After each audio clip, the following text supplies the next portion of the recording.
Assalamu alaikum friends, this is Umar Farooq. Once again, welcome to our channel that is Sociology Online Classes.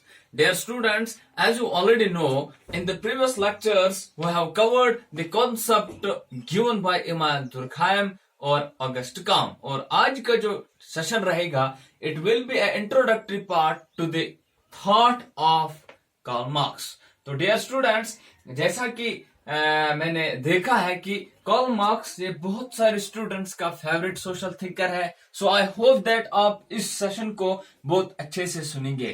तो let's directly go to the topic. Dear students, जो Auguste Comte है, एक point आप यहां से ये याद रखो कि he is among the conflictive perspective, he belongs to the conflictive school of thought.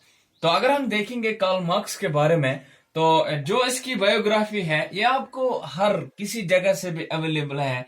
So I made some important points, जो बाकी रहता है अगर कोई इंटरेस्ट है तो उसकी बायोग्राफी में जा सकता है, but due to the shortage of time और internet breakup, that is why we are not able to give detail description regarding biographies. जो बाकी है वो इंशाल्लाह ठीक ही चलता है।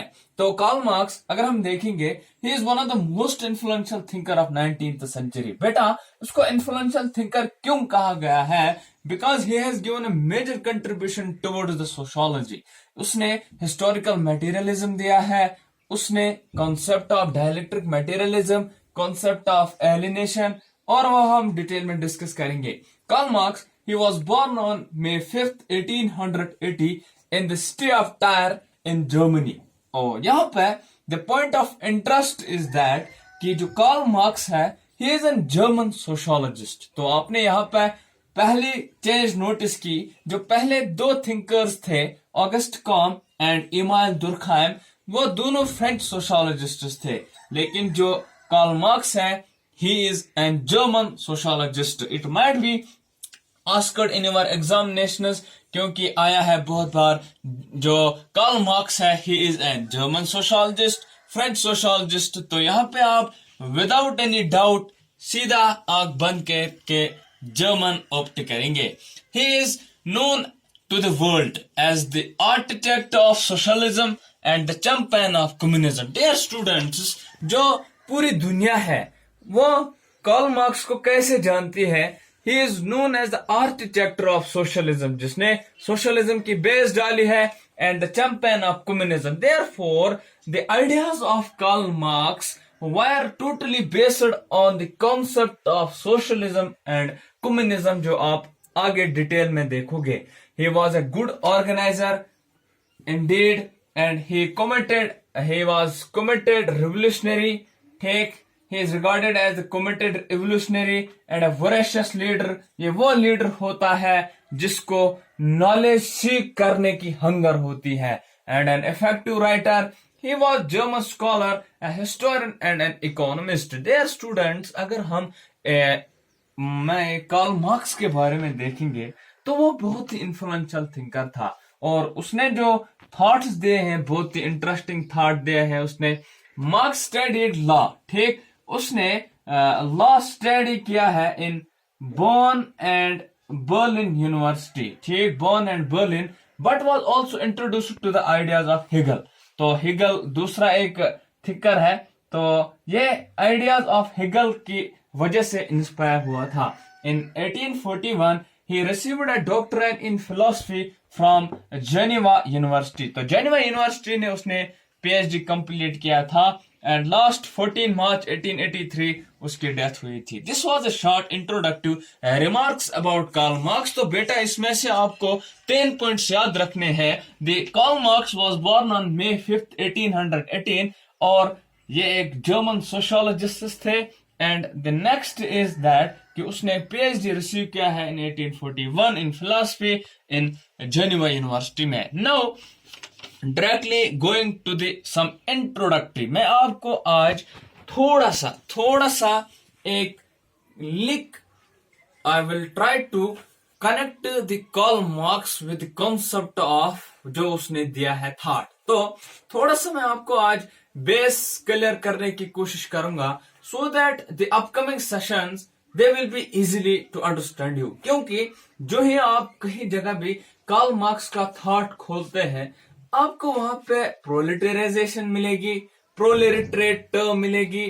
तो जी आप आगे जाओगे तो आपको वहां पे कॉन्सेप्ट ऑफ बोर्गियास मिलेगा, द सम जेड टर्म्स आपको मिलेंगी। Therefore I will try to clear them first, then directly going to the third portion. तो आपको यहाँ पे प्रोलेटरेट समझाया जाएगा आज, what is the concept of बोर्गियास।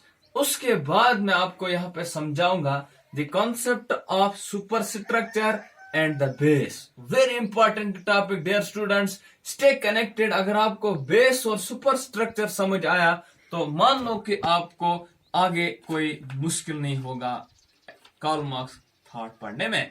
तो अगर हम देखेंगे तो the term which is common that is Marxism. तो कोई आपको बताता है सर या कोई भी फ्रेंड कि मैं आज मार्क्सिज्म पढ़ रहा हूं, तो व्हाट इज मार्क्सिज्म, तो वो कार्ल मार्क्स आपको नहीं बताएगा मैं कार्ल मार्क्स का थॉट पढ़ रहा हूं या कुछ, वो आपको बताएगा कि मैं डेयर आज मार्क्सिज्म पढ़ रहा हूं। Then what is the concept Marxism, ये क्या है डियर स्टूडेंट्स। एक्चुअली जो मार्क्सिज्म है it is an economic and political doctrine, एक इकोनॉमिक और पॉलिटिकल बिलीफ है which seeks to resolve the tension among social classes। Actually ये एक कार्ल मार्क्स का एक बिलीफ था।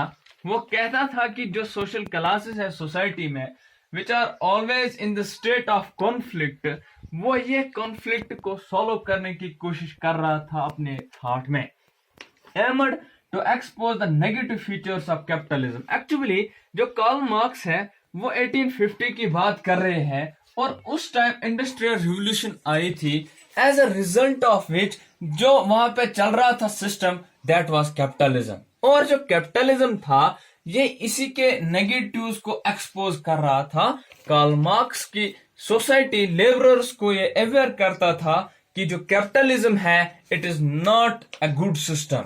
ही meant to introduce the creation of communist society. उसका एक ख्वाब था कि सोसाइटी में कम्युनिज्म अडॉप्ट होना चाहे। तो डियर स्टूडेंट्स यहाँ पे मैं आपको थोड़ा सा क्लिक करूंगा कि व्हाट वाज एक्चुअली, वो इस सिस्टम से खुश क्यों नहीं थे। एक्चुअली कार्ल मार्क्स जिस सिस्टम की बात कर रहे हैं वो है कैपिटलिज्म, और वो खुद इस सिस्टम से खुश नहीं थे। अकॉर्डिंग टू कार्ल मार्क्स जो ये सिस्टम होता है कैपिटलिस्ट, ठीक, capitalism it consist of two classes in the society. Capitalism में याद रखो बेटा कि कार्ल मार्क्स ने कहा in capitalism there is two classes in the society and the first class is known as the, जो वहां पे जो जिनके पास मीन्स ऑफ प्रोडक्शन थी, जो ओनर्स थे, उनको वहां पे नाम रखा गया था बुर्गियास, ठीक, और जो बाकी वर्कर्स थे उनको वहां पे नाम रखा था प्रोलेटरेट। लेकिन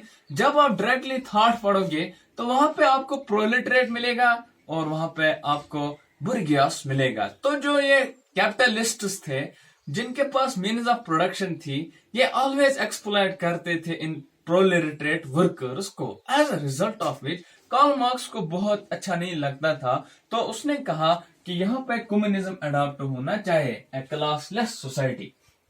अब अगर हम यहाँ पे देखेंगे व्हाट इज बुर्गियास, तो आप बेटा जहां पे आपको आज से बुर्गियास मिलेगा तो it means simply upper class which owns the means of production, और जो प्रोलेटरेट टर्म मिलेगी इट मीन्स वर्कर्स। तो आज से आप याद रखो the bourgeoisie is a term attached with upper people, और जो कैपिटलिस्ट होते हैं प्रोलेटरेट वर्कर्स। और अकॉर्डिंग टू कार्ल मार्क्स जो ये बुर्गियास होते हैं ये कंटिन्यूअसली प्रोलेटरेट्स को एक्सप्लॉइट करते हैं, क्योंकि ये सारा सरप्लस अपने पास जमा करते हैं और प्रोलेटरेट्स को बहुत ही नुकसान होता था और उनको बहुत ही अनवेज लेबर लिया जाता था।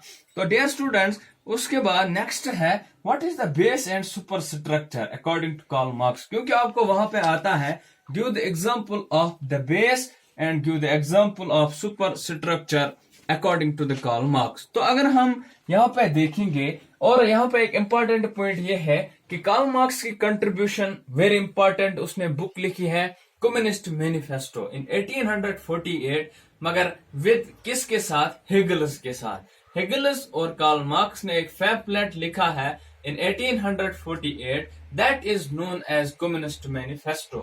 तो अगर आप ये देखेंगे जो कम्युनिस्ट मैनिफेस्टो है तो उसमें कार्ल मार्क्स कहते हैं the history of hitherto existing societies, the history of all the hitherto existing societies is the history of class struggle. Very important quote है, कार्ल मार्क्स ने कोटेशन दी है in the Marxist communism in communist manifesto, जो एक उसने pamphlet लिखा है, उसमें कहा है कि जो हिस्ट्री है इवन दो एग्जिस्टिंग सोसाइटीज, आज की भी जो सोसाइटीज है इनकी अगर हम हिस्ट्री देखेंगे then it is the history of class struggle. There means कि class struggle is present everywhere between the rich and the poor, between the slaves and the masters और वाइस वर्सा. ठीक, तो अगर हम देखेंगे अब कि what is the base and super structure according to Karl Marx. ठीक, प्रोलेटरेट आपको क्लियर हुआ, इट मीन्स वर्कर्स और बुर्गियर्स जो होते हैं, these are capitalists which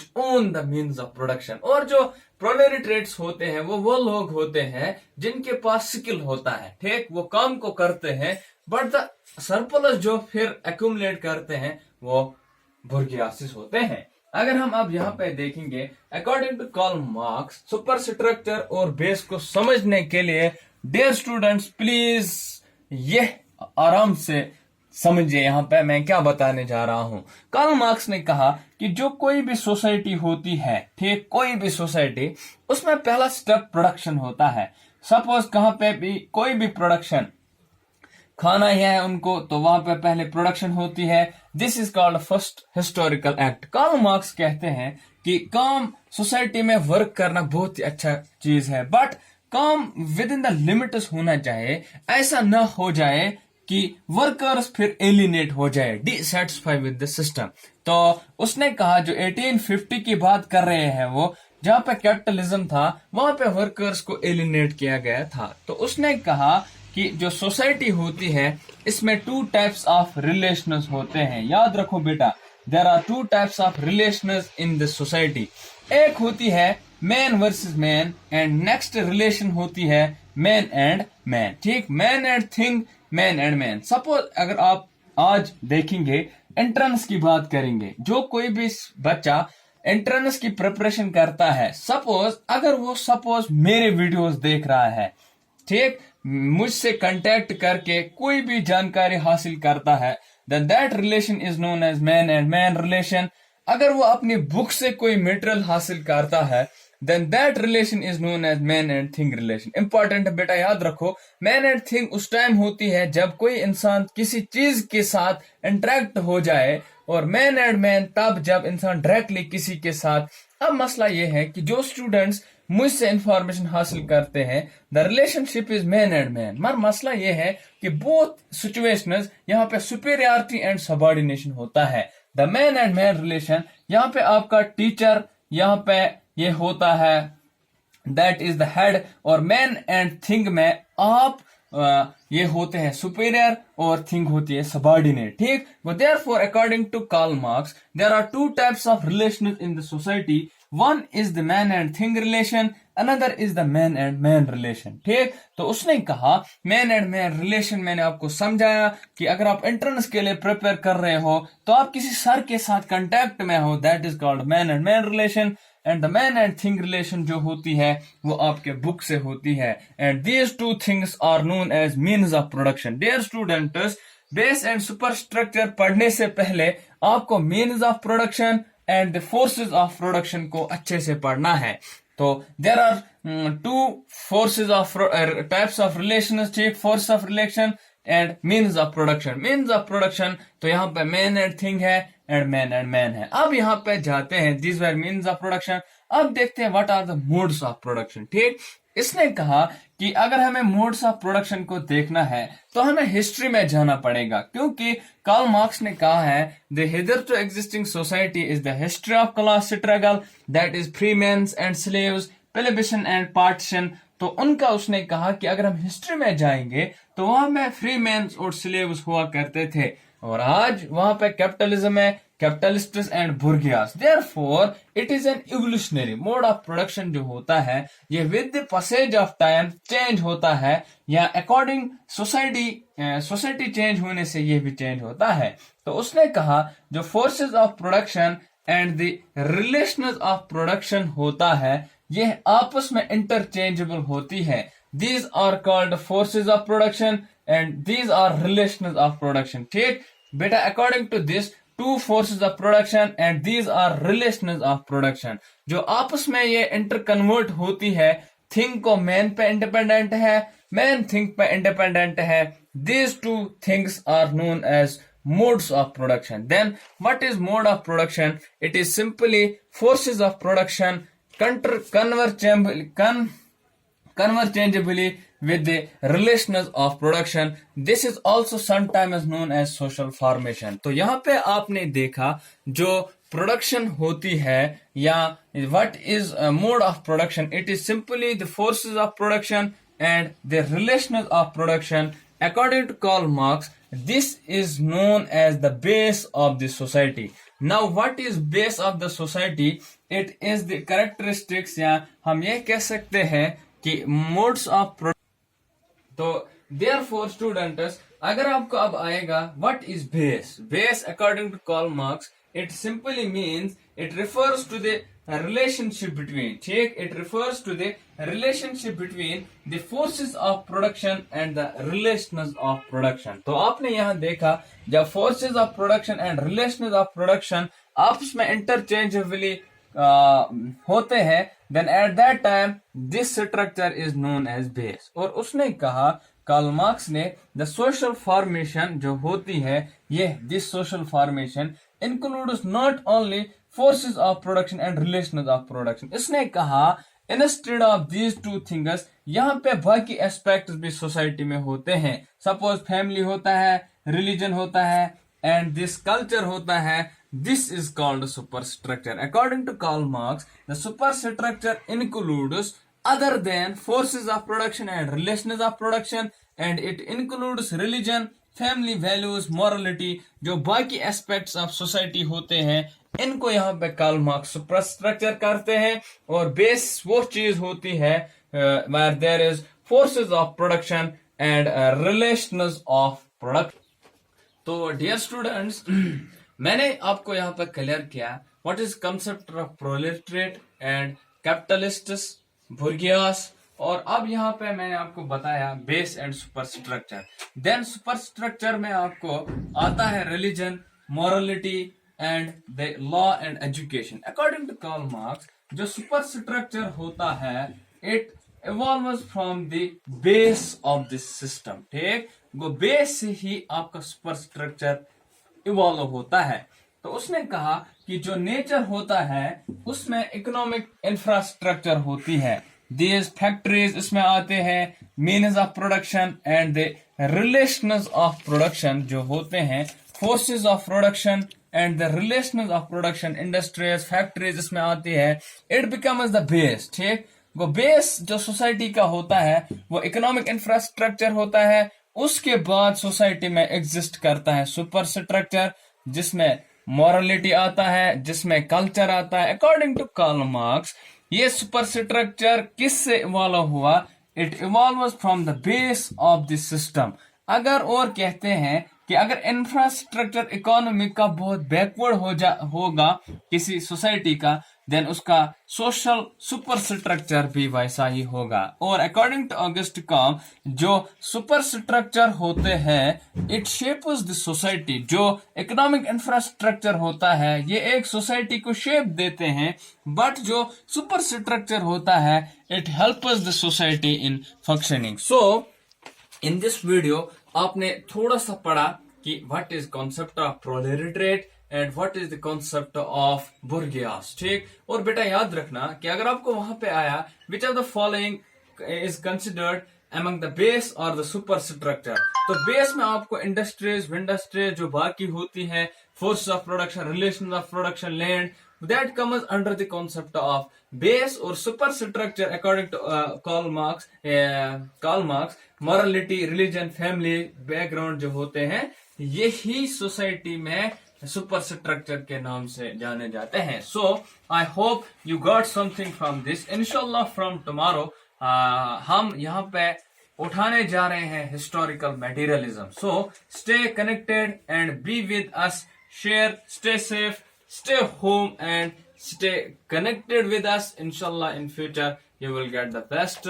Okay dear students, see you tomorrow. Allah Hafiz.